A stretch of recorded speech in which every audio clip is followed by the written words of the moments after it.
Hello guys, welcome back to my channel. मैं हूं खैरुल नाम। तो दोस्तों, आज की वीडियो किस टॉपिक पर होने वाली है थंबनेल से ही पता चल गया होगा।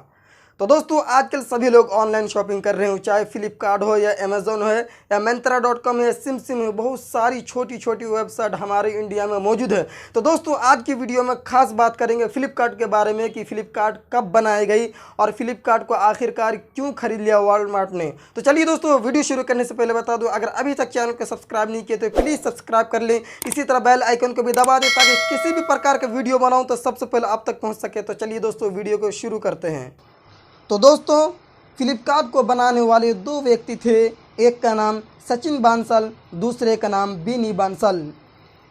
सचिन बांसल का जन्म 5 अगस्त 1981 चंडीगढ़ में हुई और इनके फादर एक बिजनेसमैन थे और इनकी मां हाउसवाइफ।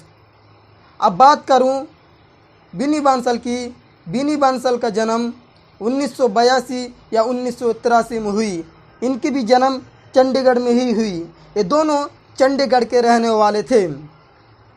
इन दोनों ने आईआईटी की पढ़ाई दिल्ली से की, वो भी कंप्यूटर साइंस के द्वारा। ये दोनों एक सच्चे दोस्त थे। दोनों के बैकग्राउंड भी सेम थे, जिसकी वजह से एक दूसरे को बहुत अच्छी तरह से जानते थे। ये दोनों अपनी पढ़ाई कंप्लीट करने के बाद 2007 में अमेज़न कंपनी ज्वाइन किया। अमेज़न कंपनी में कुछ दिन काम करने के बाद इन दोनों के मन में अपनी कंपनी खोलने के बारे में आइडिया आया, वो है फ्लिपकार्ट। फ्लिपकार्ट कंपनी खोलने के लिए ये दोनों दुनिया की सबसे बड़ी कंपनी छोड़ दिया और ये बहुत बड़ा रिस्क था। तो दोस्तों, कहते हैं ना कि जोखिम उठाने का साहस नहीं तो ज़िंदगी में, जीवन में कभी सफलता हासिल नहीं कर सकते। तभी ये दोनों ने ई कॉमर्स कंपनी खोली। 5 सितंबर 2007 को ई कॉमर्स कंपनी खोली, जो कि इंडिया का सबसे बड़ी कंपनी और जिसका नाम फ्लिपकार्ट रखा।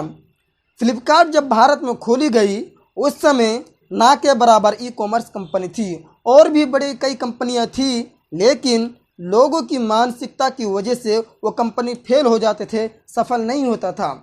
क्योंकि लोगों की मानसिकता में ये थी कि बगैर देखे, बगैर छुए प्रोडक्ट को कैसे खरीदी जा सकती है, और लोग सामान खरीदने से पहले, प्रोडक्ट खरीदने से पहले ऑनलाइन पेमेंट भी नहीं करना चाहते थे। तभी सचिन बांसल और बिनी बांसल ने लोगों की मानसिकता कैश और डिलीवरी सर्विस लाकर बदल दी, जो कि भारत में पहली बार था। इससे पहले हर ऑनलाइन शॉपिंग साइट केवल क्रेडिट और डेबिट कार्ड के द्वारा पैसे लेती थी, जिस पर लोग ज़्यादा भरोसा भी नहीं करते थे। तो दोस्तों, फ्लिपकार्ट कंपनी खोलने के बाद 2007 में सबसे पहले किताब बेचना शुरू किए थे और शुरू में ये दोनों खुद डिलीवर भी रिसीव करते थे और डिलीवर भी पहुंचाने जाया करते थे दुकानों में। और किताब की दुकान के सामने दोनों अपनी स्कूटी लेकर खड़े हो जाते थे। तो दोस्तों, इन दोनों की मेहनत और ईमानदारी रंग लाई और 2008 में लगभग 40 मिलियन की विक्रेता हो चुकी थी। तो दोस्तों, इन दोनों की मेहनत को देखकर बड़े बड़े लोग इनकी तरफ आकर्षित हुई। फिर कभी फ्लिपकार्ट पीछे मुड़कर नहीं देखा। फिर से 2014 में Myntra.com तथा अन्य प्रकार के छोटे छोटे ऑनलाइन साइट भी खरीद लिए और अब फ्लिपकार्ट में fashion, computer, mobile phone, electronic और अन्य प्रकार की हमारी सारी ज़रूरत के सामान उपलब्ध है। अब 2016 की बात करूं, फ्लिपकार्ट की बिक्री 40 बिलियन तक पहुंच चुकी थी। और इस कंपनी की शुरुआत की बात करूं, सिर्फ 4 लोग काम करते थे और 2008-9 में लगभग 1000 लोग काम करते थे और 2016 तक आते आते वक्त इस कंपनी में हज़ारों लोग काम करना शुरू कर दिए, अलग अलग स्टेट में, अलग अलग डिस्ट्रिक्ट में, अलग अलग राज्य में। अब दोस्तों, बात करूं कि फ्लिपकार्ट को वॉलमार्ट ने क्यों खरीद लिया। क्योंकि वॉलमार्ट दुनिया की सबसे बड़ी ऑफलाइन रिटेल कंपनी है। इंडिया में फ्लिपकार्ट के पास उस वक्त 32% शेयर मार्केट था, जबकि अमेज़न के पास 31% शेयर मार्केट था। इसलिए इंडिया एक ऐसी जगह थी जहां पर वॉलमार्ट अमेज़न को पीछे छोड़ सकता था। इसलिए वॉलमार्ट ने फ्लिपकार्ट को खरीदना उचित समझा था और करीब 1 लाख करोड़ रुपया यानी 16 बिलियन में फ्लिपकार्ट का 77% शेयर खरीद लिया था 2016 में ही।